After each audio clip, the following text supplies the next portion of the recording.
To discuss this further with CNN political commentator Angela Rye, former executive director of the Congressional Black Caucus, and Carl Higbie, a Donald Trump supporter and former Navy SEAL. Carl, look, we were sitting here watching the comments together from this white supremacist group, and I think we both had the same reaction. This is garbage. You know, it's racist Nazi garbage that we heard from them over the weekend. So why not just say that if you're the Trump team? I mean, look, these people are idiots. You and I both, I mean, our faces, we both gave the thumbs down when it came on. But the fact is like, Donald Trump has said this. He said, like, look, I don't endorse these people. I don't even support them. In fact, I denounce them. And if he wants to run around every single time some moron comes out and throws up his right hand and says, you know, I'm for, you know, white America or whatever, he's going to spend his entire presidency, trying to respond to stupid people. Let's move forward. Let's stop worrying about all this crap. I mean, look, these people are idiots. That's what it comes down to. They're doing it blocks from the White House. They were doing it in his name. Right. And when asked specifically about it, they released a statement, you know, has continued to denounce racism. Right. David Gergen last night, he doesn't have a dog in this fight, he's called that a namby-pamby response to something that was hateful. Yeah, well, look, you know, Hillary Clinton took $20,000 from some of these same white supremacist people. It's not about Hillary Clinton right now. But it's not. Donald Trump is going to be the president of the United States, and he's being asked about people who said anti-Semitic, racist, Nazi stuff. Yeah, so John? I wouldn't call him out by name because you're just going to validate him. I would keep saying, look, stop this garbage, stop being stupid. Angela? So I think what's really interesting here is that, one, we continue to find space for Hillary Clinton, and no surprises here. Of course, she won the popular vote. But what I would say to you is we've watched Donald Trump denounce people. We've watched him denounce groups. We've seen him denounce Saturday Night Live. We've seen him denounce the New York Times. We've seen him denounce Hamilton the musical. But yet he can't find it in his heart. He can't find the gall to denounce white supremacist groups. He couldn't find the gall on with our colleague John, Jake Tapper, to denounce David Duke. Of course, he rebuked him, as he said later on, a few days later. But the reality of it is he continues to lack the ability, the courage to stand up to white nationalism, white supremacy, and racism in this country. Part of the reason for it is because Donald Trump's very business record has been built on some of these things. Perhaps it wasn't intentional racism, but it was a racist impact, whether we're talking about the Department of Justice settlement twice, whether we're talking about the ways in which he's treated black employees. He ushered them off of the floor in a Trump casino. He's talked about a black accountant being lazy, and the only guy he wanted counting his money, or guys he wanted counting his money, guys, by the way, were guys with yarmulkes. This is a man who has a demonstrated problem with disavowing racism, with denouncing it, and he's in fact embraced it. It is time for the president-elect to turn the corner, to turn the page, and to do something different. As you just heard from your last guest, 700 incidents of hate crime, of hate incidents, of harassment.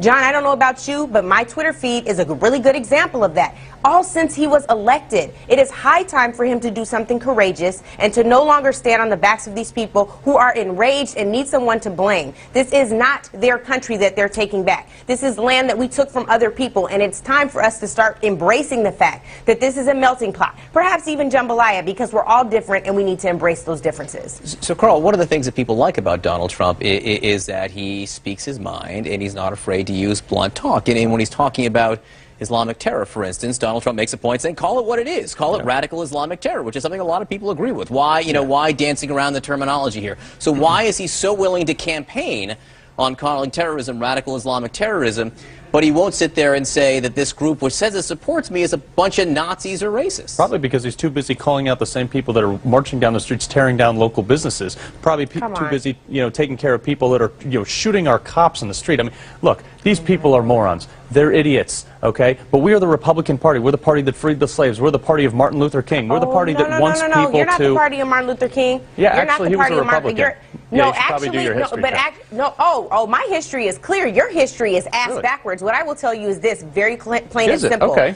Yes, We're not it is. The Republican parties are not the ones that passed the 13th, 14th, and 15th Amendment? Let me help you. And the Republican Party is not the party of the 13th and 14th Amendment anymore. Your party is now one of oppression. Your party is the one that is pushing forth voter suppression legislation all throughout this country. Your party is the one that helps to ensure that Shelby versus Holder would gut the Voting Rights Act of 1965. Your party is the one in Pennsylvania where a GOP legislator said that these laws were put in place to ensure that Republicans would would win back House, the Senate, the presidency. Let's be clear about what it is. Your party is living and thriving off of oppression. Absolutely Perhaps not. you were the party of anti-slavery and abolition back in the day, but that is not who you are today, sir. You're not going to do that today.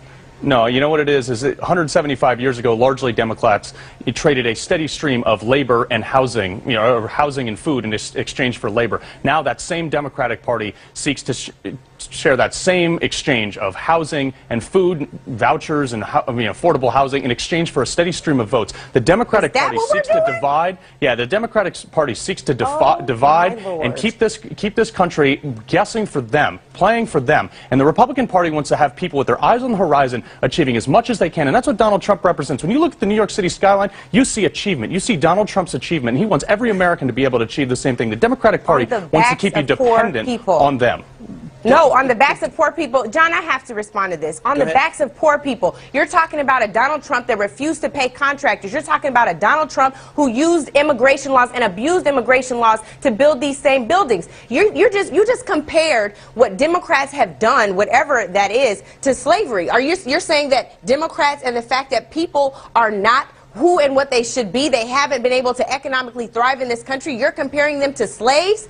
If you want to talk about that, let's talk about economic inequality and what your candidate is going to do to address some of that. Part of the real issue here, Carl, is the fact that he won't denounce white supremacy until white folks has. How many times do you want to do it? No, he hasn't. No, he hasn't. And Not he hasn't this even time. tweeted about it. That's how he uses everything else. But until he goes on a platform and says, this is not the path for our future, we will not be able to benefit off of the backs of poor people and continue to push this type of racist propaganda. We need to call it for what it is. The very people who you're talking about, who you think are looking for free gifts and handouts, are people who have been disenfranchised since they got off the slave ship in this country. And until you recognize that and pay for that, we're going to continue to have this now problem. we're going to pay for it. Now you want us to pay for it. Yeah, there should be reparations. I'm happy to have that conversation, but I'm sure there's not enough time. That is the most ridiculous un-American statement I've ever heard. Oh, there's nothing un-American about reparations. So do you want white people to pay black people for the response to slavery? No, I think that's a really dumbed down way of talking about it. I think it's an actual really intellectual So what do you conversation propose? How do we make this better? Let's solve the world's I'm happy problems to here. talk about their housing proposals. There are ways to. I knew we didn't have time for it, John. No, it's not that we don't have time for it. I think we have shifted a little far afield. I agree. I agree, but we went down this road talking about blaming Democrats for slavery, which is a favorite Republican talking point, and it is wrong. Racism is to blame for slavery. Both of you condemn this meeting that happened over the weekend. Absolutely. Right, a point of agreement. Both of you think it was hateful rhetoric. Yes. Yes. Racist, anti-Semitic stuff, and both of you are perfectly willing to say it. Yes. Absolutely. All right. Well, that's good, and I don't think you can ever say it too much, and I don't think our leaders, frankly, ever can say it too much. So, Carl Higbie, Angela Rye, appreciate you being here. A thoughtful discussion. You brought up a lot of subjects. I hope we get a chance to talk about a lot of this at greater length coming up. Thank you, guys. John.